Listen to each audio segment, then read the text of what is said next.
Uy qurish uchun shaffof qurilish milliy axborot tizimi orqali hujjatlarni rasmiylashtirgan edingiz. Mana uy ham bitdi.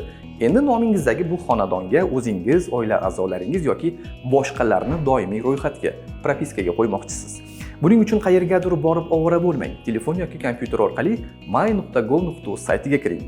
Yashash joyiga doimiy ro'yxatga turish bo'limini, undan so'ng xizmatdan foydalanishni tanlab, kimni ro'yxatga qo'ymoqchiligingizni ko'rsating. Deylik, boshqalarni ro'yxatga qo'ymoqchisiz. O'sha menyuni, undan so'ng keyingisi tugmasini bosib, uyingizni va u joylashgan hududni belgilang. Endi ro'yxatga turayotgan fuqaroning JSHRini yozib, keyingi qatorlarga uning ayrim ma'lumotlarini kiriting. So'ng keyingisi tugmasini bosing, arizani tekshiring va yuboring. Ariza ro'yxatga turayotgan fuqaroga yuborildi. U ham my.gov.uz saytiga kiradi. Yashash joyiga doimiy ro'yxatga turishni tasdiqlash, undan so'ng xizmatdan foydalanish bo'limini bosib, ariza raqamini kiritadi va tasdiqlaydi.